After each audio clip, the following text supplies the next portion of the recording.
두 번째 사례는 며느님이 상담을 하셨어요. 시어머님이 이 며느리한테 너무 많이 의지를 하신대요. 그래서 처음에는 시어머님이 건강이 안 좋으시기 때문에 이렇게 의지를 해서 생활하셔야 되나 보다 이렇게 생각했는데 아니고 시어머님은 건강하시대요. 건강하시고 연세도 젊으세요. 75세. 75세신데 자, 이 댁은 아드님만 3분 있는 댁이래요. 그러니까 며느리가 셋이죠. 며느리들이 모두 다 이제 서울에 다 사는데 뭐 이렇게 뭐 아주 뭐랄까 친척들 간에 아주 친한 관계도 아니지만 그냥 보통 여느 며느리들처럼의 친분 관계는 유지하고 사신다고 합니다. 근데 저한테 상담을 주신 분은 셋째 막내 며느리였고요. 첫째, 둘째 며느리는 전업주부고 셋째는 직장 생활을 하고 있고 그리고 어머님 집하고 그러니까 시댁하고 거리를 보면 이 며느리 집이 제일 먼 거예요.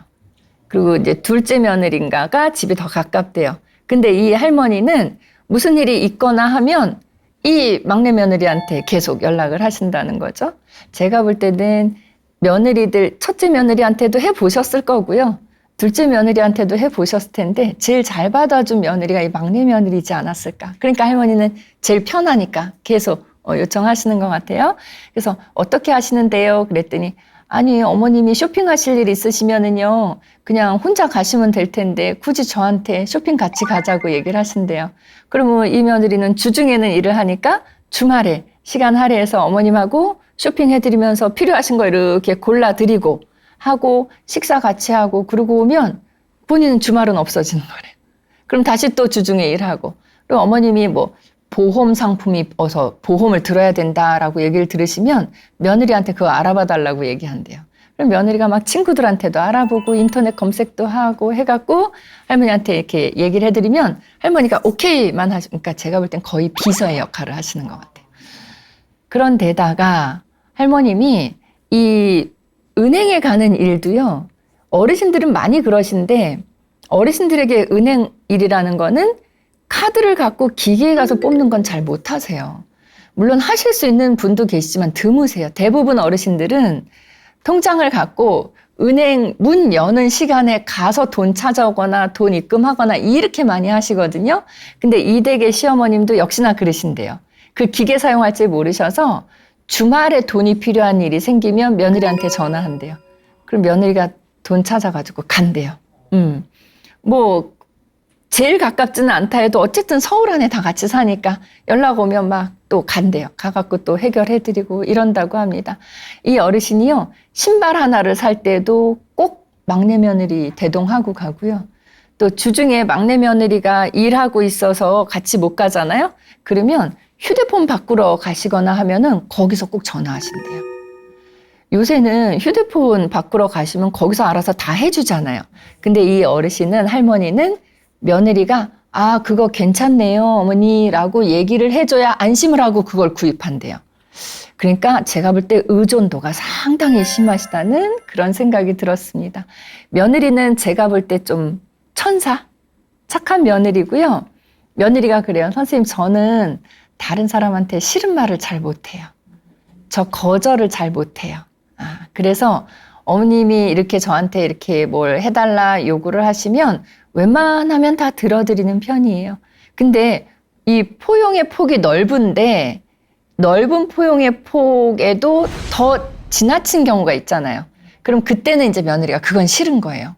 싫은데 싫을 때에도 싫다는 말을 못하는 성격이래요. 그러니까 그 다음부터는 이거 하기 싫어도 네 그러면서 그냥 따라가는 거죠. 그러니까 이제 며느리는 안으로 불만이 쌓이기 시작한 것 같아요. 어머님이 이제 나를 좀 그만 찾아주셨으면 좋겠다. 근데 이 며느리들이 가끔 가다 한 번씩은 어머님 모시고 여자들끼리만 식사도 하고 그러고는 한대요.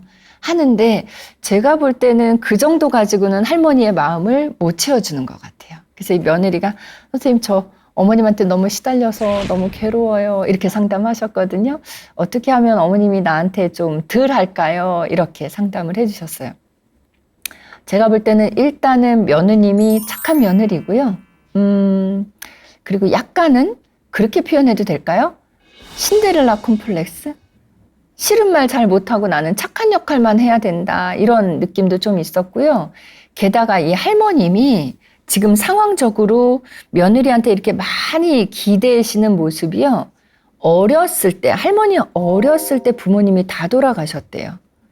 그러니까 애정을 받아야 될 시기에 애정을 충분히 받지 못한 채로 성인이 됐고 이렇게 살아오셨기 때문에 누군가로부터 이렇게 직접적인 강한 애정을 받는 거에 대해서 굉장히 많이 원하시는 그런 타입인 것 같아요. 근데 이런 할머니 같은 경우는요, 제가 볼 때 딸이 있었으면 딱 좋았을 텐데. 딸이 없어요. 근데 또 아닐까요? 이 방송을 들으시는 따님들이, 아니에요. 나도 힘들어요. 그럴 수도 있는데, 그래도 따님이 좀 있었더라면 조금 이 애정이 분산이 될 수도 있었겠다. 딸한테 모두 갔을까요? 이런 생각이 들었는데, 게다가 부모님은 어려서 돌아가셨고 딸도 없고 하다 보니까 남자들하고만 생활을 해오신 거잖아요. 남편하고 세 아들들. 그래 놓으니까 이제 며느리들이 들어오니까 이 할머니 너무 신이 나셨던 거예요. 너무 좋고 마음을 의지하고 친구처럼 지낼 며느리를 참 원했는데 마침 막내 며느리가 내가 원하는 걸 저렇게 잘해주니까 너무 좋아라 하시는 것 같아요. 근데 우리 사람 관계에서 항상 언제든지 일방적인 거는 오래 못 가요. 한 사람은 원하고 한 사람은 원하지 않는데 그 둘이 오랫동안 잘 지낸다? 그러면 안을 들여다보면요. 둘 중에 한 사람은 틀림없이 희생하고 있는 거예요. 그러면 둘이 똑같이 배려하고 똑같이 양보도 하고 서로 도움을 주고받는 관계라고 하면 오래 갈 수 있는데 한 사람은 계속 받기만 하고 한 사람은 계속 희생만 하고 도움만 주고 있다. 이거는 오래 가기는 어렵습니다. 언제 깨져도 깨지죠. 그래서 저희가 뭐라고 말씀드리냐면 미학적인 거리가 인간관계에서는 굉장히 중요하다는 생각이에요. 지금 이 할머님과 며느님 사이에서는 미학적인 거리가 유지가 안 돼요. 이렇게 돼 있어요. 자, 저희가 어떻게 얘기하냐면 사람 관계가 잘 유지되면서 굴러가려면 둘 다 동그란 모양이어서는 안 돼요. 그럼 너무 딱 맞게 포개져 버리거든요. 한 사람이 동그라미면요. 한 사람은 네모여야 해요. 그래야 굴러가면서 네모의 각이 자연스럽게 마모가 되면서 공간도 생기면서 이렇게 관계가 오랫동안 유지가 될 수 있는데 지금은 너무 딱 붙어서 굴러가니까 서로 숨 쉴 수가 없는 거예요. 그래서 제가 그 말씀 드렸어요. 며느님 지금 얘기 들어보니까 그동안 하실 만큼 너무 훌륭하게 잘해오신 것 같다고. 근데 만약에 힘들긴 하지만 여력이 조금이라도 되신다면 지금처럼 어머님 잘 이렇게 배려해드리면서 앞으로도 계속 가셨으면 좋겠어요. 근데 그렇게 그 모습으로 가면 좋은데 며느님이 지금 되게 힘들잖아요. 그래서 며느님이 지금 모습으로는 가시되 왜냐하면 며느님도 착해서 지금 모습처럼 갈 수는 있어요. 마음만 먹으면. 근데 문제는 뭐냐면 힘들 때는 힘들단 말은 할 수 있어야 돼요. 근데 힘들 때 힘든다는 말조차 못한 채로 끌려가듯이 이렇게 계속 생활을 하니까 며느리가 숨을 못 쉬는 거예요. 그래서 제가 말씀드린 건 며느님 이제 결혼하신 지도 몇 년 차 지나셨고 해서 그 하실 말씀을 좀 하실 수 있는 우리 흔히 속된 말로 뭐라 그래요? 짬밥?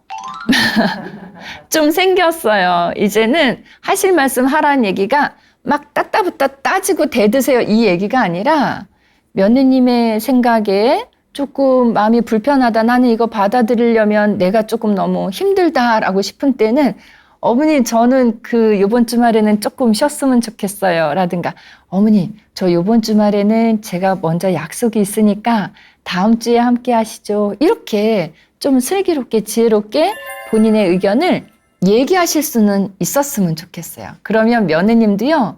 자, 진짜 이번 주에는 약속이 있어서 다음 주로 미룰 수 있죠. 근데 그거 한번 해보세요. 아, 너무너무 마음이 가벼워지는 거 느껴요.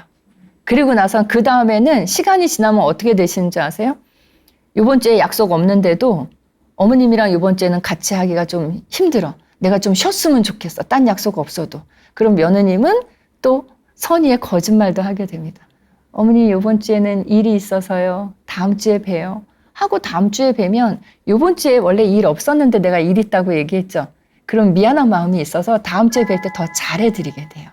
그러니까 저는 그런 약간의 그 지혜, 슬기로움이 필요할 것 같다는 생각이에요. 그리고 착한 역할, 좋은 역할은요, 너무 혼자 하려고 하지 마세요. 형님들 두 분 계시잖아요. 그러면 형님들 보시기에도 제가 볼 때는 형님들이 지금 어머님하고 이렇게 계속 어머님을 도와드린다든가 어머님하고 뭐 외식을 한다, 쇼핑을 한다든가 이런 걸 안 하고 있지만 동서가 그 역할을 하고 있다는 걸 다 알 것 같아요. 이 정도 되면. 몇 년이 흘렀으니까. 그렇다면 다음번에는 어머님이 뭐 사실 일이 있다고 하면 이 네 분이서 가끔 가다 식사도 같이 한다고 하니까 식사하는 겸 해서 네 분이나 아니면 뭐 일정 있는 며느리는 빠지더라도 일정 되는 며느리들하고 할머니하고 같이 쇼핑도 하고 식사도 하고 이렇게 하면 꼭 내가 전담해야 된다는 그 부담에서는 탈피하실 수 있을 것 같아요. 그래서 앞으로는 며느님이 혼자 다 하지 마시고 할머님이 무슨 이번 주에 쇼핑 같이 하자, 나 뭐 살 게 있다라고 얘기를 하면 이렇게 얘기해 보시는 거죠. 어머니, 안 그래도 형님하고 식사 한번 같이 하려고 그랬는데 우리 같이 할까요? 제가 한번 연락드려 볼게요 하면은 할머님이 그다음부터는 이 며느리여야만 된다라는 생각을 다른 며느리하고도 할 수 있겠구나라고 조금 할머니의 애정도 분산시킬 수 있지 않을까라는 생각이 들었습니다. 더불어서 마지막에는 어떤 말씀 드렸냐면요. 며느리가 혼자 다 안 하셔도 될 것 같아요. 아들들은 왜 역할을 안 하는지. 아들들이 효도를 안 하면요. 며느리한테 그 효도를 강요하셔서는 안 될 것 같아요. 아들들이 솔선수범해서 우리 어머님한테 필요한 게 뭔지를 캐치하셔서 조금 관심을 갖고 이렇게 어머님을 도와드리는 그런 노력들을 하신다면 서로 좀 부담도 적어지고 즐거운 마음으로 할 수 있지 않을까 하는 생각을 해봤습니다. 어쨌든 이 며느님 보면서 할 말을 못해서 혼자 끙끙 앓고는 계시지만 기본적으로는 너무 착하고 훌륭한 며느리다라는 생각을 하게 됐습니다. 자, 아까 말씀드린 대로 서로 배려하는 건 좋지만 서로 존중하는 마음도 있어야 되고 미학적인 거리도 어느 정도는 좀 유지하셔야 오랫동안 이 좋은 관계가 유지될 수 있다는 거, 그걸 생각하시면서 하실 말씀은 조금 부드러운 어투로 어머님께 전달을 하면서 또 형님들과 짐은 나눠지면서 이렇게 생활하시면 훨씬 마음적으로 가벼워지실 수 있을 것 같다는 생각입니다. 자, 이번 사례 함께 하시면서 혹시 궁금하신 점 있으시면 질문 주시면 답변 드리겠습니다. 말씀하시죠. 저희 친정어머니가 일이 있으실 때마다 저를 찾으세요. 네. 가끔이면 모르겠는데 이게 좀 힘든데 어떻게 해야 되는지 선생님한테 여쭤보고 싶어요. 그거 어떻게 해야 될까요? 친정어머니가 힘들 때마다. 근데 선생님, 그거 어떻게 할 수가 없어요. 친정어머니가 힘들 때 딸 찾는 거는 그건 많은 분들이 그렇게 하고 계세요. 그 할머니들이 힘들 때 누구를 찾냐 하면 남편을 찾으시는 분이 계시고요. 딸을 찾는 분이 계세요. 근데 만약에 남편을 찾잖아요. 힘들 때 남편한테 가서 막 이렇게 하소연하고 얘기하시잖아요. 그때는 그 힘든 게 자녀 때문에 힘든 일이에요. 그러니까 딸한테 얘기 안 하는 거예요. 근데 만약에 힘들 때 딸을 찾아와서 계속 한다. 그 얘기는 남편 때문에 힘드신 거예요. 그러니까 남편한테 얘기 못하고 딸 붙들고 얘기하는 거예요. 근데 우리나라에서는 외국도 물론 그래요. 근데 우리나라에서는 특히나 딸이라고 하면 어머님이 노인이시고 그 밑에 딸이라고 하면 이 딸은 딸만이 아니에요.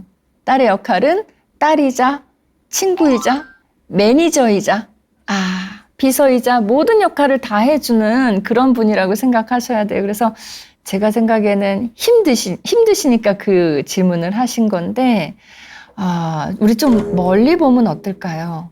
제가 그 중년이신 분들한테 강연을 하고 나서, 지금까지 살아오시면서 언제가 제일 행복했습니까? 행복했던 기억으로 가장 남는 거 뭘 꼽으시겠습니까? 라고 질문을 드렸을 때, 대답의 1, 2위 안에 들어가는 게 그 대답이 있더라고요. 어머니가 또는 아버지가 지금은 살아계시지 않는데 살아계셨을 때 함께 모시고 여행 다녀왔던 거, 함께 모시고 어디 가서 식사하고 왔던 거, 하다못해 순댓국 한 그릇 같이 먹고 왔던 거. 저 선생님 그게 제일 행복했던 순간으로 기억에 남아요. 이 말씀 많이 하시거든요. 그래서 힘들 때마다 어머님이 나한테 너무 의지하시는 것 같아서 힘들 때마다 제가 들려드렸다는 그 중년분들이 많이 행복했던 순간으로 대답하셨다는 그 이야기를 떠올리시면 그래도 조금 그거를 극복하실 수 있지 않을까 하는 생각도 해봤습니다. 근데 이제 저는 이제 상담을 질문을 하셨으니까 그렇게 말씀을 드렸고, 그거는 뭐 틀린 말은 아니에요.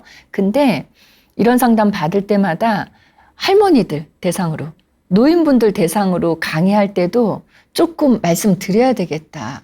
이쪽의 입장도 말씀을 드려야 되겠다. 이런 생각이 드는 게, 어르신들, 자제분들 이쁘죠. 우리 그런 말 하잖아요. 눈에 넣어도 안 아프다고. 이쁜데, 이쁜 만큼 조금 맛있는 거는 좀 아껴 먹듯이, 조금 아끼실 필요도 있을 것 같아요. 내가 보고 싶을 때마다, 내가 힘들 때마다 계속 연락하고 기대고 하시면요, 자녀들도 힘들어져요. 그러면 나를 대하는 마음이 지금 마음보다 조금씩 덜해질 수 있을 것 같거든요. 그래서 어르신들도 자녀들한테 기대고 싶은 마음 있으시면 이건 어떨까요? 한 3번쯤 참았다가 한 번쯤 표현하는 거. 그 정도면 적절하지 않을까 하는 생각이고, 나머지 2번, 자녀한테 기대고 싶고 한 그 나머지 2번은 친구 만나시거나 한 번은 복지관 가시거나 이렇게 애정을 좀 나눠서 쏟아부으시면 어떨까 하는 생각이에요. 그리고 이 상담해 주신 할머니하고 제가 그런 말씀 드렸어요. 며느님이 지금은 다 해주고 계시잖아요. 근데 이 사례를 보면서도 요즘 세상에서는 어르신들이 디지털 교육을 조금 받으셨으면 좋겠다. 막 컴퓨터를 굉장히 잘하셔야 된다 이런 의미까지는 아니고요. 실생활에 필요한 정도만큼. 왜냐하면 은행에 가서 돈 찾는 거 정도는 하실 수 있었으면 좋겠어요. 어려운 부분이면 제가 배우시란 말씀 안 드리는데, 그거는 단순 작업과 같은 거여서 충분히 하실 수 있습니다. 통장을 갖고 은행에 가서 돈을 찾아오시는 거, 그거 기다렸다 하셔야 되잖아요. 근데 카드를 갖고 은행에 가서 기계에서 돈을 찾으시는 건요, 번호 누르시고 금액 누르시고 기본적인 거 몇 개만 한두 번만 익히시면 하실 수 있어요. 그래서 저는 그 정도의 자립, 독립, 이런 생활은 하실 수 있었으면 좋겠다고 생각이 들고요. 그거하고 또 하나는요, 어르신들이 디지털 교육 받으실 때, 물론 인터넷으로 물건 사는 거랑 인터넷으로 기차표나 영화표 예매하는 거 그 정도 하시면 아주 훌륭한 상태라고 생각을 해요. 그것까지 아니어도요, 실생활에서 요즘 뭐를 제가 봤냐 하면, 제가 패스트푸드점 갔어요. 햄버거 먹으러. 근데 어르신들이 주문을 못하고 이렇게 계시는 거예요. 그래서 제가 몇 번을 해드렸거든요. 왜냐하면 요새 주문을 다 기계로 하니까. 기계 앞에 서가지고 이렇게 눌러야 되잖아요. 근데 햄버거 하나, 제가 가서 여쭤보거든요. 어르신들 보면 저도 노인 쪽 하는 사람이라 뭐 하시려고 하시는데 안 되신 거예요? 하고 제가 해드리거든요. 그리고 어르신들이 그렇게 얘기해서, 햄버거 하나 먹으려고 그랬더니 뭐 이렇게 햄버거가 이렇게 많이 뜬다고 화면에. 그쵸? 근데 일단 많이 뜨면 읽기조차 싫은 거예요. 하나씩 읽어보시면 햄버거의 종류예요. 그러니까 그 중에 이름으로 고르기 어려우시면요, 제가 그렇게 말씀드려요. 어르신, 요거 보시고 이름 다 영어로 쓰여져 있어서 그거 읽으셔도 뭔지 몰라요. 그냥 금액 보고 내가 원하는 금액으로 누르시면 돼요. 그래서 이거 이제 키오스크로 주문한다 이렇게 얘기하잖아요. 저는 어르신들이 매장, 햄버거든 요즘은 그냥 식당에서도 많이 하고 있으니까 음식점 가서 기계로 주문하는 거 그 정도의 디지털 교육만 받아두셔도 훨씬 더 세상이 다르게 보이시지 않을까 하는 그런 생각입니다. 앞으로 어르신들도 우리 지금 현대사에 살아가시기 위해서 배우시고 공부하셔야 될 것 참 많을 것 같습니다. 지금 말씀드린 거 다 복지관에 가시면 다 쉽게 배우실 수 있습니다. 물론 이 정도의 디지털 교육은 무료로도 많이 하고 있습니다. 그러니까 어렵게 생각하지 마시고 집에서 가까운 복지관 또는 요즘은 주민센터 같은 데서도 이 정도 교육은 해드리고 있으니까 알아보셔서 가까운 데 가셔서 내 생활의 편리함을 도모할 수 있는 정도의 디지털 교육은 우리가 장착하면서 사셨으면 좋겠다는 생각입니다.